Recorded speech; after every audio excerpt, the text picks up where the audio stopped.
Hello guys, let's continue with our lectures on physics, and today we'll discuss the last and the third equation of kinematics, that is v square minus u square equal to 2as. Now we are given here as always that dv by dt is equal to the acceleration and ds by dt is equal to the velocity. So for deriving this equation we have two methods. The first method being substituting the value of t from the first equation into the second equation of motion, which is quite a rigorous technique and quite difficult to understand. So we will understand the second technique here. Right. The first technique is like if we have v is equal to u plus at, from here we find out the value of t, which is equal to v minus u by a, and then we use the formula s is equal to s naught plus ut plus half at square, and we substitute the value of t in this equation here, then we'll get the required equation. But there is another method which is a little easy to understand as well as shorter. But first of all we need to find a different type of formula for this equation. In this derivation we will understand the concept of fraction in the differential equation, that is dv by dt is a fraction. We'll understand that concept here. What we'll do, we'll take this first equation and this second equation. From the first equation we will find dt. So from the first equation we'll have dv is equal to a dt. This implies dt is equal to dv by a. Let this be called the equation number 3. Right. Now what we'll do, we will substitute the value of dt in second equation. So we'll write substituting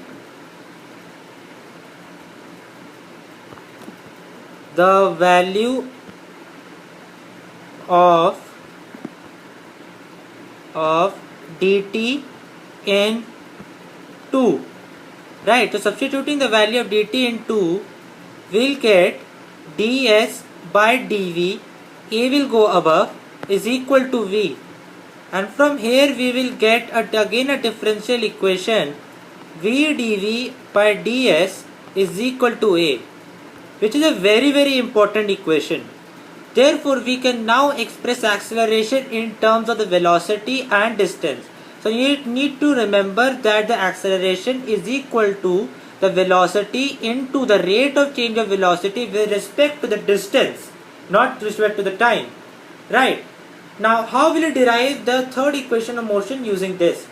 So now we will put ds, we will cross multiply ds with a. So we'll get here v dv is equal to a ds.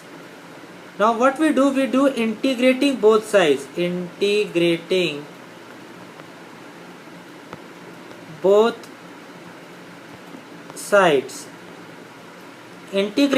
sides, we'll get something like this.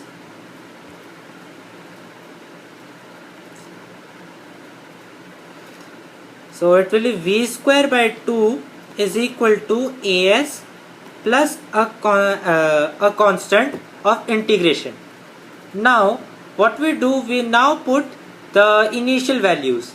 Now at s equal to 0, let's say here we are taking the case of s naught equal to 0. It is to be noted that here s naught is equal to 0. Therefore at t equal to 0, s is equal to 0. Therefore at t equal to 0, s is equal to 0, but v is equal to the initial velocity, that is denoted by u. Therefore we now substitute here and we'll get u square by 2 is equal to acceleration into 0 plus c. Therefore from here we get the constant of integration as u square by 2.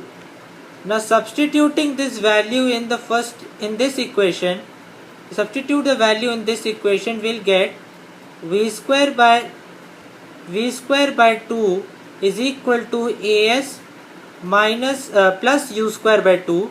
taking it on that side, we'll get v square by 2 minus u square by 2 is equal to 2as.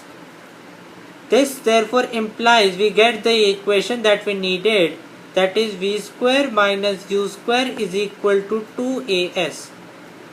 Therefore this is the equation that we have got, and it is a very important equation.